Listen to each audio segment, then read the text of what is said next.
ನನ್ನ ಒಂದು ಅನುಭವ ಅಂದರೆ ಮೊದಲು ಎಲ್ಲ ಆ, ಒಂದು 3-4 ವರ್ಷ ಆದಮೇಲೆ ಒಂದು ಸಲ ಏನೆಲ್ಲ ಆ, ಕಷ್ಟಗಳು ಅನುಭವಿಸ್ದೆ, ಅದರಿಂದ ಏನು ಕಲಿತೆ, ಅಥವಾ ಏನು ಕಲೀಲಿಲ್ಲ ಅಂದರೆ ಏನು ಕಲಿಬೇಕು, ಆ ಆ ಒಂದೊಂದೇ ಹಂತನ ಜೋಡಿಸ್ಕೊಂಡು ಮುಂದಿನ ಒಂದು ಹೆಜ್ಜೆ ಯಾವ ಥರ ಇಡಬೇಕು ಅನ್ನೋದು ಯೋಚನೆ ಮಾಡ್ತಾ ಇದ್ದೆ. ಅದನ್ನು ಟೈಮ್ ಕಡಿಮೆ ಮಾಡ್ತಾ ಈಗ ಒಂದು 6 ತಿಂಗಳು ಆದಮೇಲೆ ನೋಡ್ತೀನಿ, ಇವಾಗ 6 ತಿಂಗಳಲ್ಲಿ ಏನು ಕಲಿಬೇಕಿತ್ತು ಕಲ್ತಿದ್ದೀನಾ ಇಲ್ವಾ, ಏನು ಬದಲಾವಣೆ, ಇನ್ನೂ ಏನು ಬದಲಾವಣೆ ಆಗ್ಬೋದು. ಲೈಕ್ ಏನಂತಾರೆ, ಟ್ಯೂನಿಂಗು ಯೋಚನೆಗಳನ್ನು ಫಿಲ್ಟ್ರ್ ಮಾಡ್ತಾ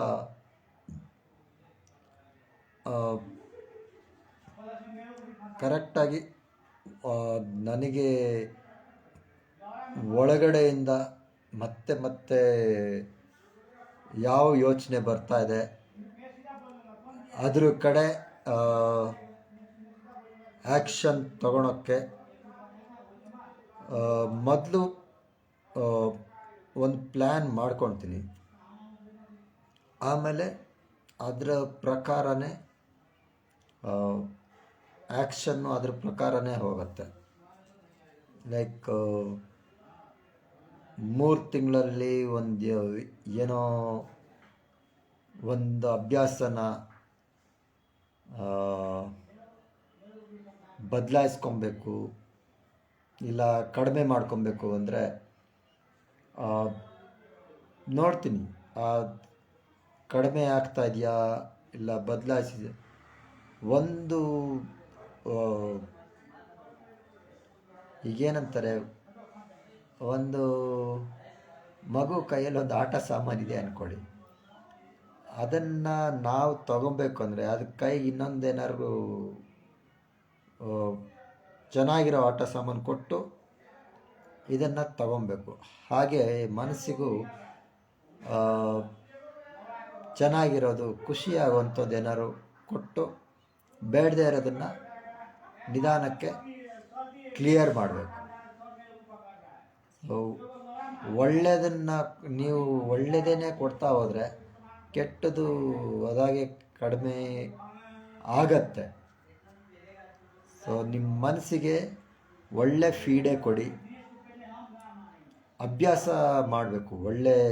ನಿಮ್ಮ ಬಗ್ಗೆ ನೀವು ಒಳ್ಳೇದು ಯೋಚನೆ ಮಾಡೋದು, ನಿಮ್ಮ ಬಗ್ಗೆ ನೀವು ಒಳ್ಳೆಯದು ಮಾತಾಡ್ಕೊಳೋದು, ಸೆಲ್ಫ್ ಟಾಕ್ ಅಂತಾರೆ. ಅದು ನಿಮ್ಮ ಬಗ್ಗೆ, ಈಗ ನನ್ನ ಬಗ್ಗೆ ಒಳ್ಳೆಯದೇ ಮಾತಾಡೋದು, ಹಿಂದೆ ನಾನು ಏನು ಸಾಧನೆ ಮಾಡಿದ್ದೀನಿ ಅದ್ರ ಬಗ್ಗೆ ಒಂದು ಸಲ ನೆನ್ಪು ಮಾಡ್ಕೊಳೋದು. ಅವಾಗ ಕಷ್ಟ ಬಂದಿತ್ತು, ಅದನ್ನು ಸ್ನೇಹಿತರ ಒಂದು ಸಹಕಾರದಿಂದ, ನನ್ನ ಒಂದು ಪ್ರಯತ್ನದಿಂದ ಅದನ್ನು ನಿಭಾಯಿಸಿದ್ದೀನಿ. ಹಿಂದೆ ನಿಭಾಯಿಸಿದ್ದೀನಿ ಅಂದರೆ ಈಗಲೂ ನಿಭಾಯಿಸ್ಬೋದು. ಆ ಥರ ಒಂದು ಯೋಚನೆನ ಅದೇ ಒಂದು ಯೋಚನೆಯಲ್ಲಿ ಮನಸ್ಸು ಏನಂತಾರೆ, ಅದೇ ದಾರಿಯಲ್ಲಿ ಮತ್ತೆ ಮತ್ತೆ ಓಡಾಡಿ ಹೊಸ ಒಂದು ದಾರಿ, ನಮ್ಮ ದಾರಿನ ನಾವೇ ಸೃಷ್ಟಿ ಮಾಡ್ಕೊಬೇಕು. ಅದು ಅಭ್ಯಾಸ ಮಾಡಬೇಕು. ನನ್ನ ಬಗ್ಗೆ ನಾನು ಒಳ್ಳೆಯದೇ ಯೋಚನೆ ಮಾಡ್ತೀನಿ, ನನ್ನ ಬಗ್ಗೆ ನಾನು ಒಳ್ಳೆಯದೇ ಮಾತಾಡ್ತೀನಿ. ಆ ಥರ ಯೋಚನೆ ಬರಬೇಕು. ನಿಮಗೆ ಅಭ್ಯಾಸ ಮಾಡಬೇಕು. ನಿರಂತರ ಅಭ್ಯಾಸದಿಂದ ನಿಮ್ಮ ಬಗ್ಗೆ ಇರೋ ಬೇಡದೇ ಇರೋ ಯೋಚನೆಗಳು ಕಡಿಮೆ ಆಗುತ್ತೆ.